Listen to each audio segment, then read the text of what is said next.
America के state department की सालाना रिपोर्ट में ईरान को आतंकवाद का बढ़ावा देने वाला देश बताया गया है। अमेरिका ईरान को इस रिपोर्ट में पिछले 39 साल से लगातार रख रहा है। ईरान पर मिडिल ईस्ट में अशांति के लिए अपने प्रॉक्सी ग्रुप का इस्तेमाल करने का आरोप है। कांग्रेस की ओर से जारी की गई सालाना कंट्री रिपोर्ट ऑफ टेररिज्म यानी कि सीआरटी में 1984 से लगातार ईरान का नाम लिया जाता रहा है, जिसमें हिजबुल्लाह, हमास और हुती जैसे विद्रोही संगठनों को ईरान के समर्थन का हवाला दिया गया है। अब ये भी जान लीजिए कि इस लिस्ट में ईरान के अलावा और कौन कौन से देश शामिल हैं। ईरान के अलावा इस रिपोर्ट में सीरिया है, उत्तर कोरिया है और क्यूबा जैसे बाकी देशों को भी आतंकवाद को बढ़ावा देने वाला बताया गया है।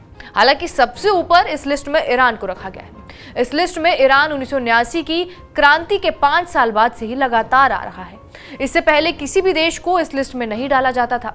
गुरुवार को जारी हुई 2023 की सीआरटी रिपोर्ट में ईरान पर मुख्य रूप से Islamic revolutionary guard corps Quds force यानी कि IRGC-QF के जरिए आतंकवादी और बाकी अवैध गतिविधियों में साथ देने का आरोप है। रिपोर्ट में यह कहा गया है कि IRGC-QF के जरिए ईरान ने इस इलाके में कई आतंकवादी ग्रुप्स को पैसा, ट्रेनिंग, हथियार और उपकरण दिए हैं, जो इन कई हमलों को अंजाम देने के लिए जिम्मेदार है। रिपोर्ट में यह कहा गया है कि हमास की ओर से 7 अक्टूबर को इजराइल पर किए गए हमलों के बाद ईरान समर्थित ग्रुप ने अपने मकसद को आगे बढ़ाने के लिए संघर्ष का फायदा उठाया।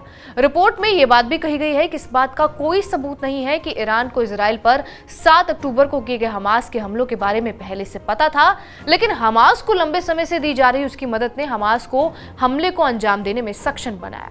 लेकिन खास बात यह है कि पाकिस्तान का नाम अमेरिका की इस रिपोर्ट में नहीं है, जो कई जानकारों को चौंकाने वाला लग रहा है, क्योंकि इस रिपोर्ट में आतंकवाद को बढ़ावा और पालने वाले देशों में पाकिस्तान का नाम ही नहीं है, जबकि भारत सरकार कई बार पाकिस्तान पर भारत के खिलाफ आतंकवादियों को मदद करने, उन्हें पैसा और ट्रेनिंग देने का आरोप लगा चुकी है।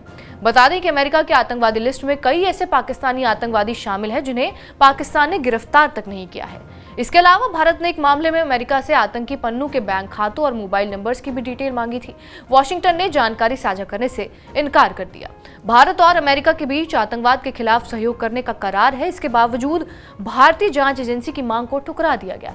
अब सवाल ये उठता है कि इसके पीछे अमेरिका का क्या मंसूबा है, क्यों वो आतंकवाद का असली चेहरा सामने नहीं लाना चाहता। अब ये तो आने वाले समय में भी पता चल पाएगा। बहरहाल आपका इस खबर पर क्या कुछ कहना है, हमें कमेंट करके जरूर बताएं। बाकी देश और दुनिया की तमाम बड़ी खबरों से अपडेटेड रहने के लिए सब्सक्राइब करिए TV9 डिजिटल।